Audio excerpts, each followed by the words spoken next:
In an era marked by rapid technological advancement, the conversation around artificial intelligence (AI) is increasingly polarized, oscillating between excitement about its potential and concern over its implications.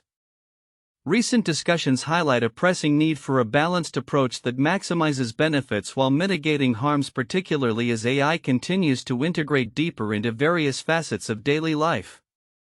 A survey conducted by Gallup reveals that 3/4 of Americans anticipate that AI will lead to a reduction in job availability within the next decade.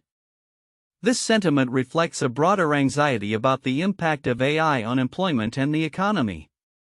As AI technologies evolve, they raise crucial questions about future job security, the nature of work, and the role of human labor in an increasingly automated landscape.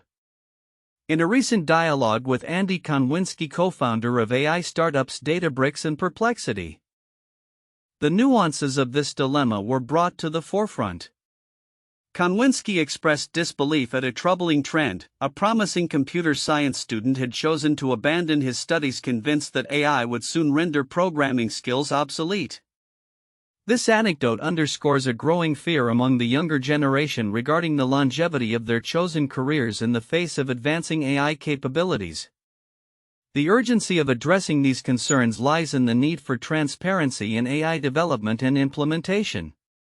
As AI systems become more sophisticated, the ambiguity surrounding their operations can lead to public mistrust. People require clearer insights into how these technologies function, their intended applications, and the safeguards in place to protect against potential abuses or unintended consequences. Moreover, as AI permeates industries, it is essential for technologists, researchers, and policymakers to collaborate on formulating guidelines that prioritize the public good. This involves establishing frameworks that not only encourage innovation but also ensure ethical considerations are at the forefront of AI deployment.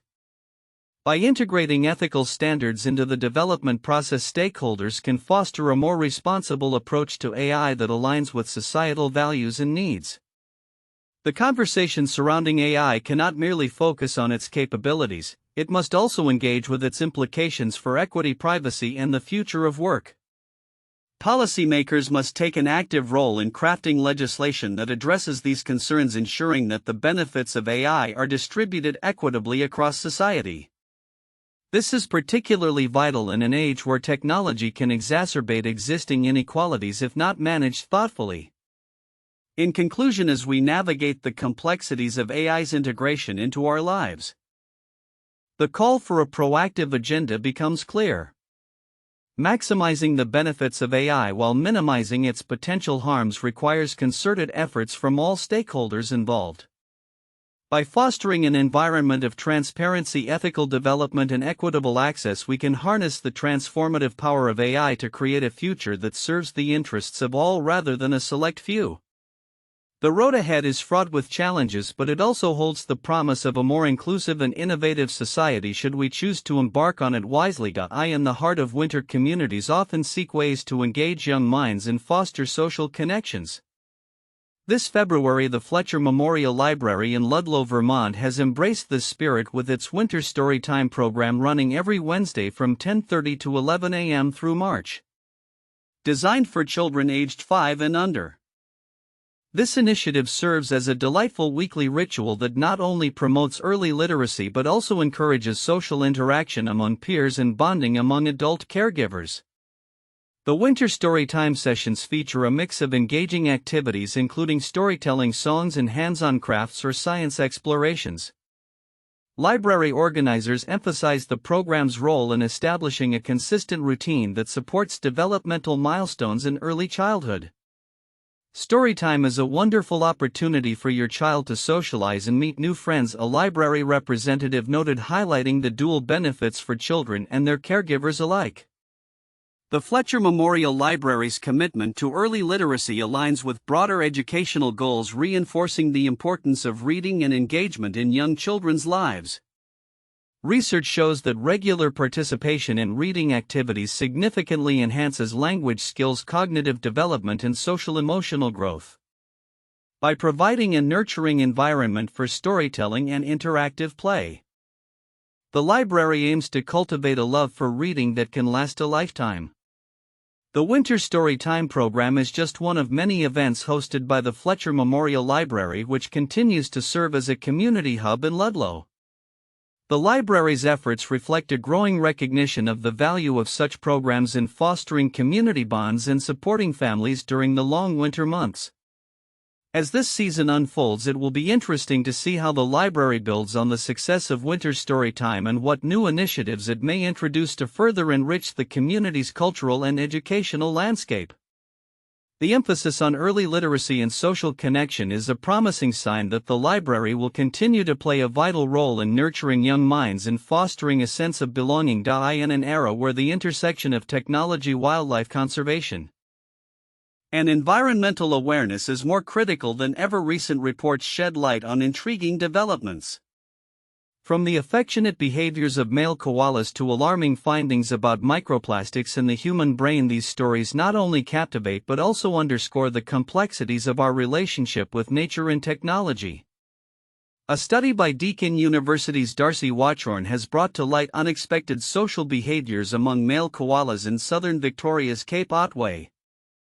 For 3 weeks, Watchorn meticulously observed the nocturnal activities of these typically solitary creatures, only to discover that they were engaging in affectionate interactions such as grooming and playful biting, behaviors rarely documented in adult koalas. "I was shocked," Watchorn remarked, emphasizing that such affiliative behaviors are exceedingly rare in a species known for its solitary nature. A high-density population of koalas in the area, averaging 15 per hectare, compared to the typical density of fewer than 2, may be a driving factor behind this newfound sociability. As competition for resources intensifies, these young males may be adapting their behaviors to mitigate conflict and establish social hierarchies. This surprising social dynamic not only provides a rare glimpse into koala interactions but also highlights the challenges faced by conservationists. As Watchorn pointed out, the increased density can lead to habitat degradation, raising questions about the sustainability of such populations. In a different yet equally alarming context, researchers have found that the human brain may contain a significant amount of microplastics, up to the weight of a spoonful. This startling discovery, published in the journal Nature Medicine, indicates a 50% increase in microplastic concentrations in brain tissue from 2016 to 2024. The study, co-authored by Andrew West from Duke University, highlights a concerning trend that correlates higher microplastic levels with dementia cases. While the research does not establish a direct causal link, it raises critical questions about the potential health implications of microplastic exposure. Microplastics, tiny fragments resulting from the breakdown of everyday plastic items, have infiltrated various aspects of the environment and human body, appearing in blood, lungs, and now brain tissue. The findings suggest that as plastic production continues to rise, so does the risk of microplastic accumulation in human organs. Matthew Campen, another co-author of the study, expressed the general dismay surrounding the presence of plastic in our bodies, noting, "I have yet to encounter a single human being who says, 'There's a bunch of plastic in my brain and I'm totally cool with that.'" In a related vein of concern for environmental stewardship, a recent incident involving a tourist ignoring safety measures at a national landmark in Iceland serves as a reminder of the human tendency to prioritize personal desires over ecological preservation. A viral video depicted a tourist stepping over barriers to capture a photo of a waterfall, prompting widespread criticism. As tourism in Iceland surged, over 1.7 million visitors in 2022, the need for greater awareness and respect for natural landscapes has never been more pressing. As one commentator aptly noted, when one is visiting another country, one is a guest to that country. This sentiment echoes a growing movement to educate travelers on responsible tourism practices. As we grapple with these revelations, it becomes clear that the threads connecting human behavior, wildlife interactions, and environmental integrity are intricate and compelling. The affectionate behaviors observed in koalas offer a rare opportunity to rethink conservation approaches. While the alarming rise of microplastics in our bodies underscores the urgent need for action against pollution, Moving forward, it is imperative that we foster a deeper understanding of our place in the natural world, recognizing that our actions, both positive and negative, have far-reaching consequences. The future lies in our ability to engage with and protect our environment thoughtfully, ensuring that the narratives we create today lead to a more harmonious coexistence with the world around us. In a dramatic turn of events, nearly all of the U.S. Agency for International Development's USAID global workforce is set to be placed on administrative leave, igniting controversy and concern about the future of U.S. foreign aid. This sweeping decision, announced on February 4, 2025, follows a series of alarming statements and actions from President Donald Trump and his administration regarding the potential restructuring or even abolition of the agency, which has long been a cornerstone of American humanitarian assistance. According to a notice released on USAID's website, all direct hire personnel will be placed on leave by the end of the week, with exceptions only for those involved in mission-critical functions and core leadership roles. The move affects a workforce that consists of over 10,000 employees, with approximately two-thirds stationed overseas. The agency is coordinating with the State Department to facilitate the return of overseas personnel to the U.S. within 30 days. Contractors deemed non-essential will also face layoffs, further heightening the sense of uncertainty surrounding the agency's future. The announcement came shortly after reports surfaced that around 1,400 U.S.-based USAID staff were informed of their indefinite administrative leave, a situation that has left many employees scrambling for clarity and direction. Notably, USAID's social media presence has been abruptly diminished, with significant portions of its online platforms becoming inaccessible. As the situation unfolds, public backlash is mounting. A protest titled "Rally to Restore Foreign Aid Now" is scheduled to take place in Washington, D.C., featuring several lawmakers who are vocally opposing the Trump administration's proposed changes. Among the anticipated speakers are Senators Tim Kaine, Chris Coons, and Chris Van Hollen, alongside Representatives Lois Frankel and Sarah Jacobs. Their participation underscores the growing concern among lawmakers about the potential humanitarian implications of USAID's restructuring. The controversy has been fueled by comments from Secretary of State Marco Rubio, who indicated in a letter to Congress that a significant reorganization of USAID is on the table. He suggested that certain missions and bureaus could be integrated into the State Department while leaving the remainder of the agency vulnerable to abolition. Rubio's remarks highlight a perceived overlap in functions between USAID and the State Department, a view that has sparked criticism from various quarters. The alignment of USAID's functions with American foreign policy is crucial, Rubio stated, emphasizing that every dollar spent and every program funded must directly serve the national interest. Critics, however, argue that this approach could undermine the agency's independent mission of global humanitarian aid and development, potentially leading to severe consequences for millions who rely on U.S. assistance. The agency's current predicament is compounded by rumors that it will be merged with the State Department, a move that could result in significant workforce reductions while still maintaining its humanitarian role. Reports suggest that this merger could lead to a drastic reshaping of U.S. foreign aid strategy, raising concerns about the effectiveness and reach of aid programs. Adding to the chaos, high-profile figures like Elon Musk have publicly criticized USAID, labeling it as politically biased and suggesting its operations are flawed beyond repair. Musk's statements, which included claims about USAID being involved in partisan activities, have further polarized opinions on the agency's role and legitimacy. As the Trump administration continues to assert control over USAID, the broader implications of these changes are becoming increasingly evident. Global aid organizations are warning that the potential shutdown or significant restructuring of USAID could have catastrophic effects on humanitarian efforts worldwide. The agency, which in fiscal year 2023 managed over $40 billion in appropriations and provided assistance to approximately 130 countries, is a vital player in international development and crisis response. Looking ahead, the fate of USAID hangs in the balance as protests mount and lawmakers seek to hold the administration accountable.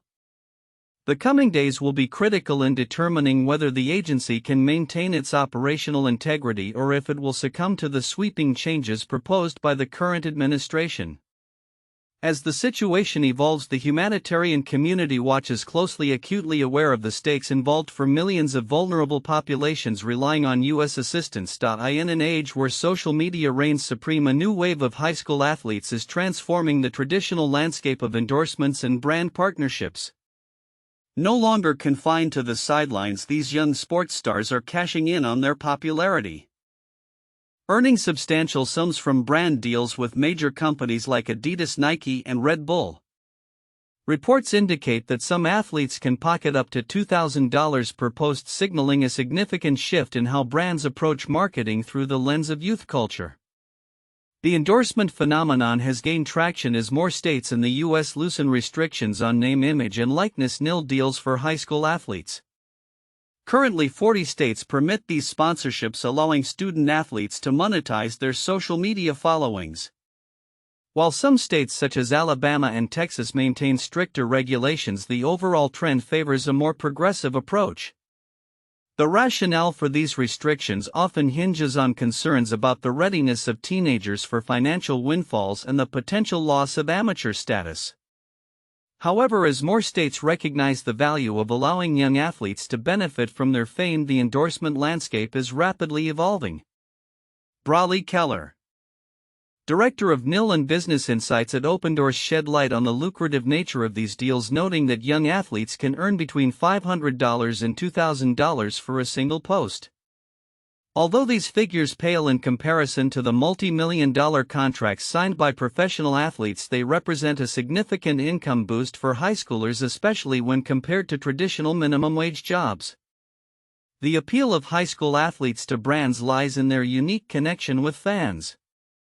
Gen Z athletes, often followed by tens of thousands on platforms like Instagram, foster a sense of relatability that professional athletes might not. Companies are increasingly recognizing that endorsements from young stars can resonate more authentically with consumers who aspire to emulate their lifestyles. This dynamic creates a fertile ground for companies to market their products, as the personal connection between the athlete and their audience often translates to increased sales. Among the rising stars is Ethan Holiday, a 17-year-old baseball shortstop from Stillwater High School in Oklahoma who recently signed a significant deal with Adidas. Projected as a likely number 1 draft pick in the upcoming Major League Baseball lineup, Holiday's partnership exemplifies how brands are eager to invest in athletes with potential. Similarly, Kalina Smith, a high school basketball standout, made headlines as the first female athlete to secure a NIL deal with Nike, showcasing the growing inclusivity within these marketing strategies. Moreover, athletes like AJ Dybantsa, who has reportedly earned close to $7 million in NIL wages, are redefining what it means to be a student athlete in today's digital age. Dybantsa's remarks on his decision-making process regarding endorsements highlight a growing awareness among young athletes about the importance of managing their brand and finances wisely. "We don't want to take every deal," he stated during an interview, reflecting a maturity that belies his age. The allure of becoming an influencer is not limited to sports. It represents a broader trend among teenagers who aspire to monetize their online presence. A recent study from Marketing Consult revealed that 57% of Gen Z individuals view influencing as an ideal career path, with the average Gen Zer spending approximately 6.6 hours on social media daily. The potential for brand partnerships is enormous, as young athletes learn to navigate this new terrain. They are positioned to become powerful marketing tools for companies looking to engage with a younger audience. As we look to the future, it's clear that the trend of high school athletes partnering with brands will likely continue to grow. With more states reconsidering their stance on NIL deals and Gen Z's media consumption habits remaining robust, companies like Adidas, Nike, and Red Bull will undoubtedly continue to leverage the influence of these young athletes. This shift not only marks a new chapter in sports marketing but also underscores the changing dynamics of youth culture, where the lines between athletics, entertainment, and social media blur more than ever. In a significant move that could reshape the competitive landscape of the app marketplace, Chinese regulators are reportedly considering an investigation into Apple's App Store fees and practices. This development, first reported by Bloomberg News, comes amid growing scrutiny of big tech companies in China as authorities intensify efforts to regulate the digital economy. The potential investigation is rooted in long-standing concerns among app developers regarding the fees associated with listing and selling applications on Apple's platform. Developers have raised alarms over Apple's standard commission rate of 30%, arguing that it creates an unlevel playing field and stifles innovation. The App Store fees are a burden for many developers, especially smaller companies trying to gain a foothold in the market, noted one industry insider. If the government looks into this, it could lead to a more equitable environment. China's regulatory environment has evolved rapidly over the past few years, with the government seeking to rein in the power of major tech companies. The proposed probe into Apple's practices aligns with a broader global trend where regulators are scrutinizing the business models of tech giants. European nations have similarly initiated inquiries into the practices of companies like Apple and Google, concerned about monopolistic behaviors and their impacts on consumers and competition. The implications of this potential investigation are substantial. If regulators determine that Apple's practices are indeed anti-competitive, it could lead to significant changes in how the App Store operates, potentially lowering fees for developers and altering the revenue-sharing model that has been a cornerstone of Apple's ecosystem. Additionally, such a probe could set a precedent for other countries considering similar regulatory actions against large tech firms. The potential fallout extends beyond just Apple. It raises questions about how the app economy will function in a regulatory climate that increasingly prioritizes fairness and competition. In the face of these pressures, Apple may need to reassess its strategies in China, a crucial market for its products and services. As the situation develops, it will be essential to monitor how Apple responds to these regulatory challenges. The outcome of any investigation could not only reshape its operations in China but also serve as a bellwether for similar actions in other regions. The tech giant's ability to navigate this scrutiny will likely influence its standing in the rapidly evolving landscape of global digital commerce. In conclusion, the potential investigation into Apple's App Store fees highlights the increasing regulatory scrutiny faced by major tech companies worldwide. As Chinese authorities appear to be taking a firmer stance against perceived anti-competitive practices, it remains to be seen how this will affect Apple's business model and the broader app economy. The unfolding events will be critical to watch, as they may herald a new era of regulation that could redefine the balance of power between tech giants and app developers. In a tumultuous week for the scientific community, the National Science Foundation (NSF) has found itself at the center of controversy, navigating the complex waters of political directives and legal challenges. The agency, which plays a crucial role in funding approximately 25% of the basic academic research in the United States, has recently unfrozen grant funding after a temporary freeze sparked widespread confusion among researchers. The freeze was implemented in response to executive orders from former President Donald Trump aimed at eliminating federal funding for diversity, equity, and inclusion (DEI) initiatives. The NSF's decision to re-establish funding comes on the heels of a federal judge's ruling that prevented the government from halting grant distributions. However, even with funds restored, the NSF is continuing a review of research projects to ensure compliance with Trump's controversial mandates. This ongoing scrutiny has left many scientists bewildered about the future of their research, particularly as they grapple with the ambiguity surrounding the agency's review process. Julia Barnes, a cultural anthropologist at the University of Tennessee, Knoxville, expressed the sentiments of many affected researchers, stating, "The United States is not a stable place to be a scientist." She further emphasized the emotional investment scientists have in their work despite the relatively modest compensation they receive for their efforts. The NSF's actions have not only disrupted funding but also cancelled a week's worth of grant reviews, amplifying the uncertainty surrounding future research projects. Interviews with 6 anonymous NSF employees revealed a shared sense of concern regarding the agency's decisions, particularly the abrupt funding freeze. One NSF staffer remarked on the confusion surrounding the situation, noting people are trying to understand what's going on. The agency's spokesperson, however, declined to provide comment on these internal concerns, directing inquiries to the NSF's website for information on compliance with Trump's executive orders. The political climate surrounding the NSF intensified following a memo issued on January 28 that called for a freeze on all federal grants, which a federal judge subsequently blocked, citing potential overreach by the federal government. This move has raised questions about the legality of terminating grants, especially considering that such funding is typically appropriated by Congress and thus protected by law. Deborah Pearlstein, a law and public policy specialist at Princeton University, stated that the NSF could face significant legal hurdles if it attempts to rescind grants based on the mandates. Moreover, since 1980, Congress has mandated the NSF to broaden the participation of underrepresented groups in science, technology, engineering, and mathematics (STEM).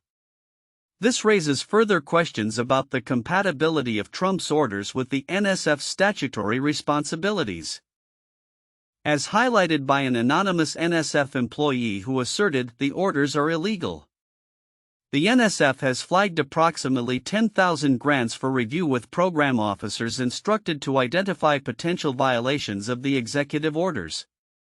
The review process involves a meticulous examination of the language used in grant proposals, specifically looking for terms related to DEI and associated topics. Some NSF employees described the emotional toll of having to scrutinize proposals that include references to gender and diversity, characterizing the experience as a gut punch. As uncertainty looms over the NSF's funding processes, individual researchers are left to navigate their futures in a landscape fraught with instability. Jasmine Graham, a marine biologist and co-founder of the advocacy group Minorities in Shark Sciences, noted that her organization is now strategizing to secure alternative funding sources given the unpredictability of NSF support. Additionally, over 100 postdoctoral fellows who rely on NSF salaries face temporary lockouts from payment systems, leading to fears about their financial stability. While some scientists express concern over the implications of the NSF's funding review for ongoing research, others view the situation as an opportunity to advocate for more inclusive practices in STEM. Suzanne Barber, a biochemist at Duke University, emphasized the importance of broadening participation in science, stating, "Hopefully this conversation turns into action that results in investments in STEM education." As the NSF grapples with the fallout from political interference and legal challenges, its future direction remains uncertain. The agency's ongoing review of research grants and its compliance with political mandates raises critical questions about the role of federal funding in advancing scientific inquiry. The implications of these developments may reverberate across the scientific community for years to come, potentially shaping the landscape of research funding and participation in STEM fields. Looking ahead, the NSF will need to navigate these challenges carefully to maintain its commitment to fostering a diverse and innovative research environment. In an unprecedented move that has sparked considerable debate within the scientific community, the U.S. Centers for Disease Control and Prevention (CDC) has issued a directive to eliminate gender-related terminology from scientific manuscripts produced by its researchers. This mandate, which follows an executive order from President Donald Trump advocating for a return to biological truth in federal policies, restricts the use of terms such as gender, transgendered, pregnant person, and non-binary in all research documents that are currently under review or preparation for submission to academic journals. The directive, communicated via email from the CDC's chief science officer on January 31, requires researchers to withdraw any manuscripts that contain these terms and to rescind their authorship on papers from outside sources that include them. The move has raised concerns among experts who argue that it threatens to undermine the integrity and applicability of public health research, particularly in fields that address health disparities linked to gender identity and sexual orientation. Thomas Baber, an emeritus professor of public health at UConn Health, expressed alarm over the implications of the CDC's mandate. "This announcement is mind-boggling in its implications," he stated. Because of the enormous impact the CDC has in the United States and globally, the instruction to remove mentions of forbidden terms could stifle the usefulness of scientific research for years to come. Current data on gender identity and sexual orientation are crucial for understanding and addressing health issues, particularly those that disproportionately affect marginalized communities. James Mungan, a biomedical scientist at the Tuskegee Institute and a member of the transgender community, echoed these concerns. He highlighted the potential for significant ethical breaches, as omitting gender-related data could lead to skewed results and misinterpretations in studies involving conditions like HIV and other sexually transmitted infections. Gender is everywhere in public health, he emphasized, warning that the research community might face a future where critical studies on health equity are lost to this restrictive policy. The CDC's directive arrives during a broader cultural and political climate that has seen increased scrutiny of language related to gender and sexuality.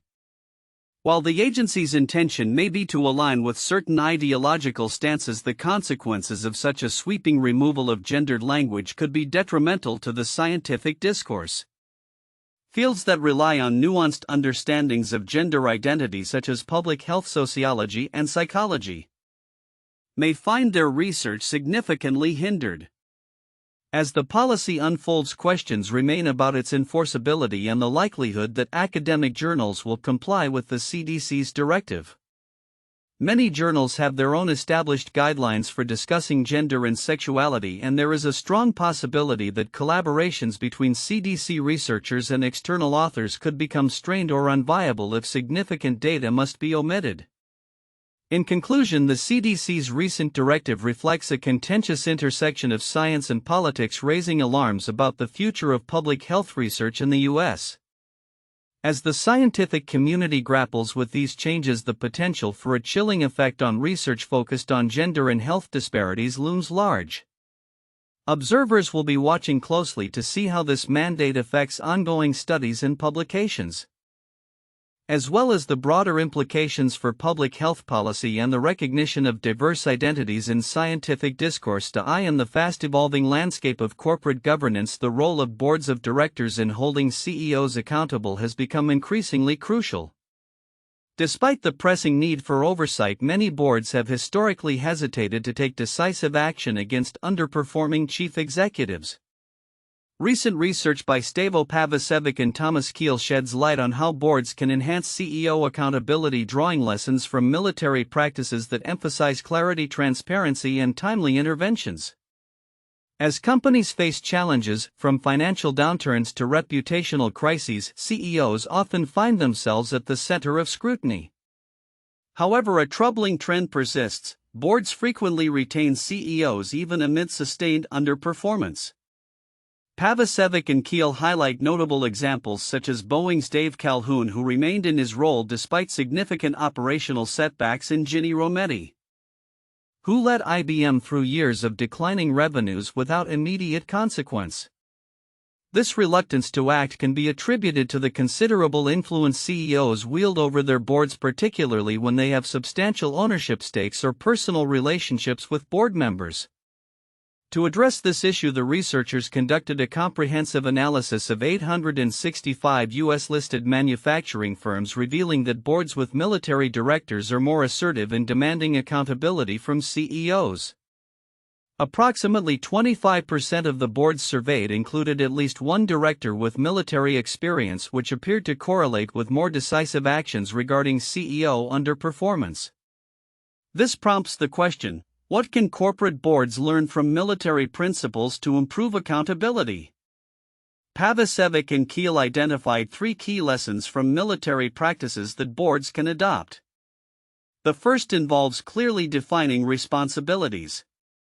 In military contexts, Officers have well-defined roles that ensure accountability for both successes and failures.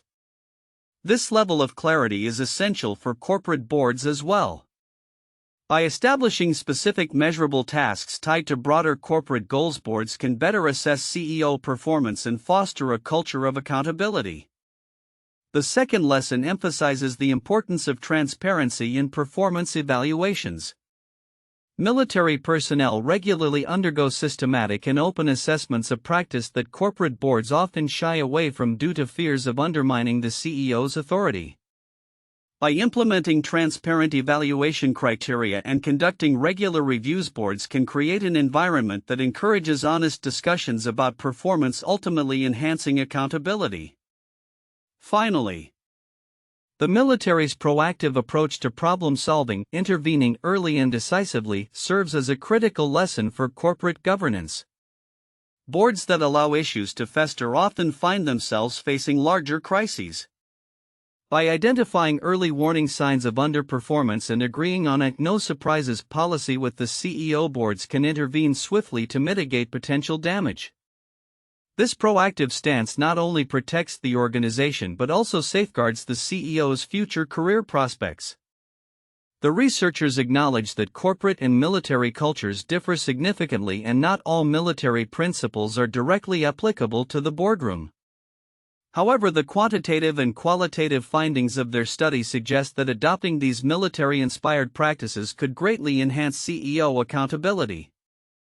An illustrative case from early 2024 highlights the relevance of these principles.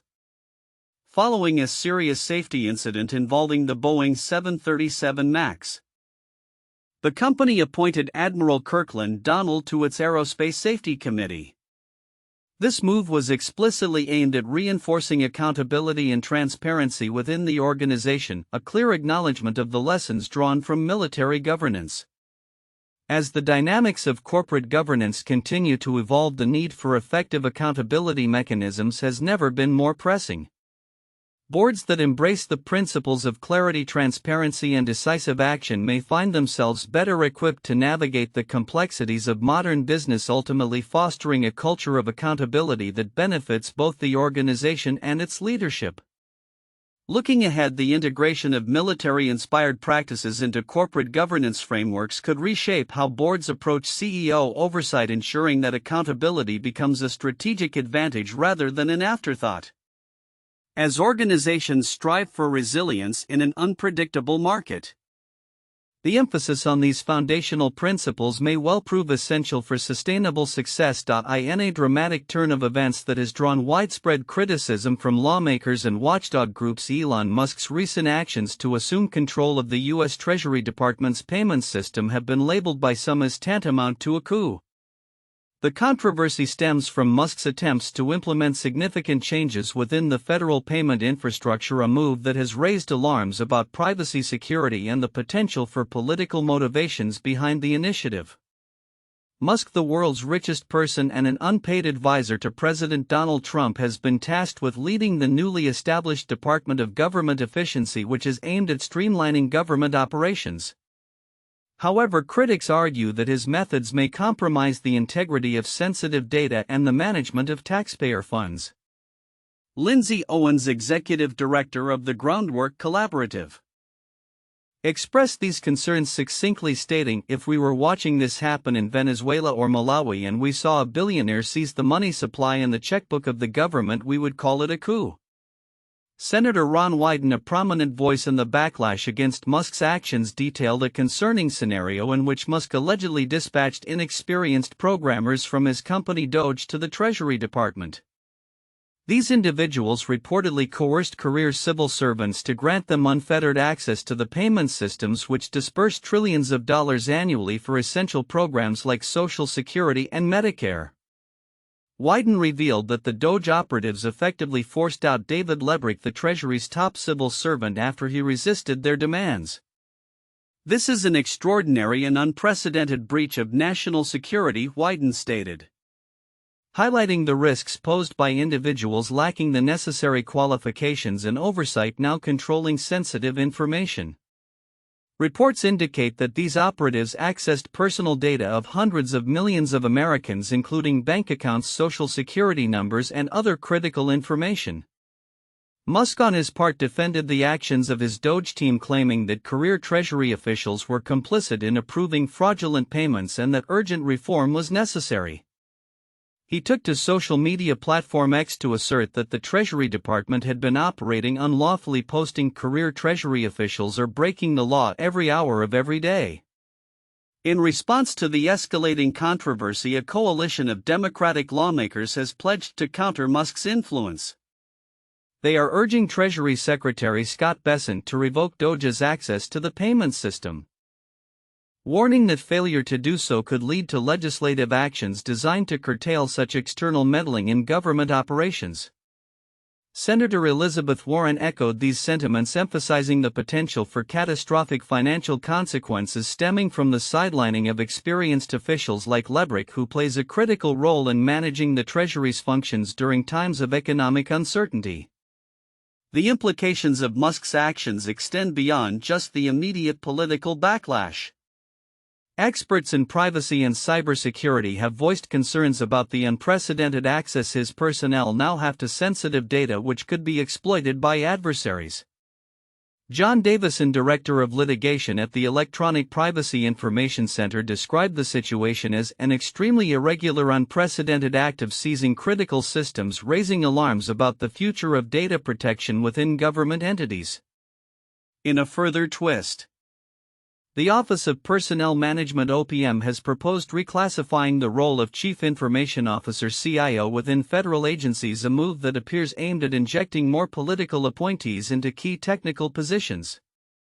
This development, coupled with Musk's encroachment into the Treasury, signals a shift toward greater politicization of roles traditionally filled by career civil servants, raising additional concerns about the integrity and security of government operations.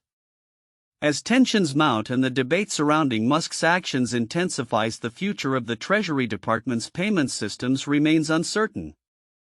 Lawmakers, advocacy groups, and the public are left to ponder the long-term consequences of this unprecedented situation, which not only challenges established norms of governance but also poses significant risks to national security and the privacy of American citizens.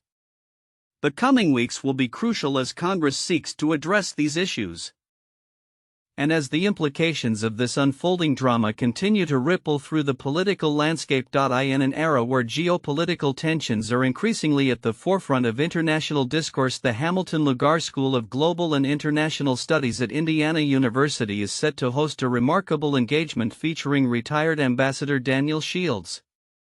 Scheduled for February 10 to 14, 2025, this week-long series of events will delve into critical foreign policy issues concerning the South China Sea and Burma/Myanmar, providing students and the community with a unique opportunity to engage with an esteemed expert in the field.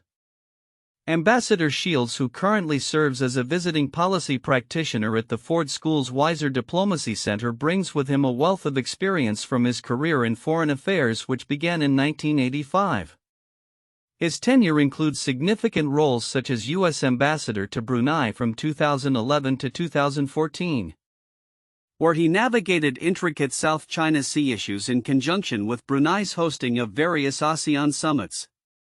His extensive background, as noted by Dean John Ciorcieri of the Hamilton Lugar School, positions him as an invaluable resource for students eager to understand the complex dynamics of Southeast Asian geopolitics. "This is a tremendous opportunity for our students and community," Dean Ciorcieri remarked. Ambassador Shields has extensive experience working in foreign policy in Southeast Asia, and we are pleased that he has an entire week here to engage with our school.